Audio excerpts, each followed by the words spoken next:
Ladies and gentlemen, the American Jury and Bulldog Nation, I know it's been a week since I've given you a history lesson, but I'm going to give you a history lesson and give you the history lesson in today's context and teach you many lessons. And I'm going to use the Battle of Yorktown. Why? Because I studied this battle last night, and studying it, I was just like overwhelmed with, oh my God, oh my God, oh my God. All right. Everybody knows we had 13 colonies from the north to the south. In 1781, as we rolled into 1781, and you cannot make this up, the head of the British troops in New York was a guy by the name of General Henry Clinton. And you know what he liked to do? Nothing. For the entire previous year, true story, George Washington had his army up near there, wondering what the hell the British were going to do. What did Henry Clinton do for an entire freaking year? Nothing.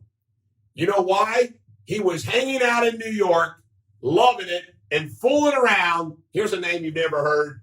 Mrs. Baddington, the wife of one of his junior officers. In fact, I will argue that Mrs. Baddington won the American Revolution for us. Let me explain. While he was doing nothing up here, General Charles Cornwallis was in charge of the South. Now, a lot of you that know history know that Cornwallis surrendered at Yorktown. Well, here's a few things you didn't know. All right. It was the Battle of Camden, South Carolina, where Horatio Gates, who wanted Washington's job, who got the unfair benefit of the Battle of Saratoga, which was really won by Benedict Arnold. He finally gets this big command, and he's going to go down and fight the British in the South. True story. At the Battle of Camden, it was a complete rout. Horatio Gates, they called him Granny Gates, rode his horse by himself 200 miles to safety. He said, oh, bring it out of here. Shoo! Took off. So Washington, and by the way, Congress picked Gates, not Nathaniel Greene. So after that debacle, Continental Congress lets Washington pick Nathaniel Greene to command his Southern Army. Okay? So here's what's happening. Cornwallis goes chasing Nathaniel Greene along with Bloody Tarleton. Greene divides his army up in two. He gives half of it to Morgan, who kicks Tarleton's ass at the Battle of Cowpens. So, and then he retires because he was ill health. One of the great heroes, Colonel Daniel Morgan. Anyway, became a general though. Cornwallis is chasing him all over the place. All the way down North Carolina, South Carolina, Virginia, all over. Finally, Cornwallis is ordered by Clinton to set up camp in Yorktown. Yorktown is here, got an ocean behind him. All right?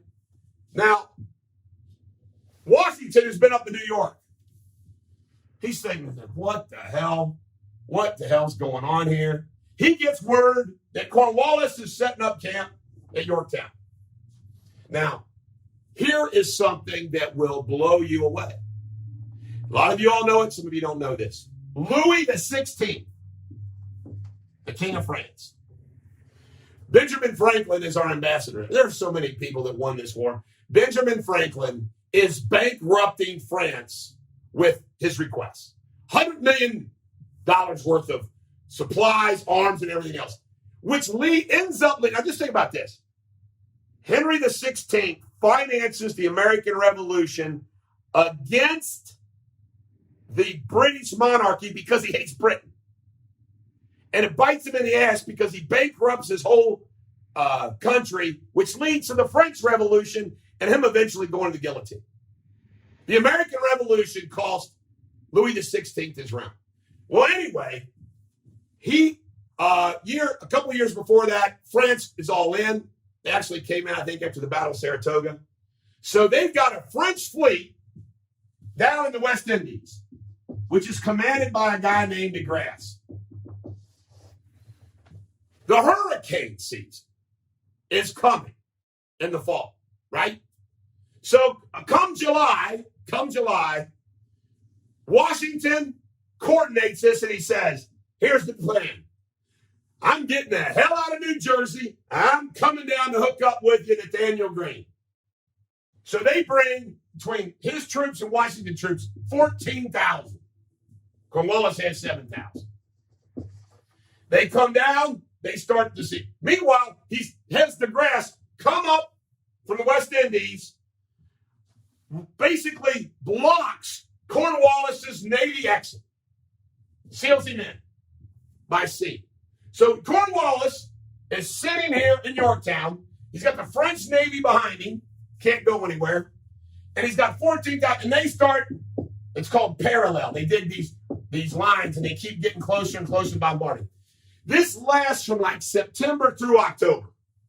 Okay, September through October. They got this correspondence. You're going to crack up. During this entire time, Cornwallis was sending letters to Clinton. And he kept saying, hey, I lost a few men today. It's getting a little dire. Well, it's getting a little worse. He keeps sending these freaking letters. It's getting a little worse. What does Clinton do? Clinton sends him dispatches. They brought things. I promise you that I would. Now, he is Cornwallis' superior. That's forgotten in history. Everybody thinks Cornwallis. Clinton goes, I'm do my best. I'll do my best. He's lying. He ain't doing a thing because Miss Baddington and him are having a good old time in New York City. He doesn't do squat. He does finally send some ships, but the message has never got there because Cornwallis has already surrendered. So Washington keeps doing his thing. Cornwallis finally sends a message to Clinton, I got to surrender my whole army. Surrenders his whole, I think it's 7,000 troops. Now, the British still had their army in New York, but it didn't really freaking matter. In other words, the surrender of Yorktown, even though the peace treaty came even a year later, the Treaty of Versailles, the surrender of Yorktown really was the end of the American Revolution.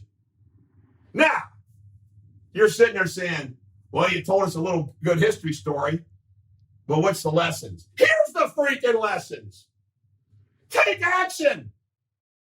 When there's a crisis going on, you take action. You do something. Old Clinton's in there, Henry Clinton. Kind of funny. I don't think there's no relation to Bill.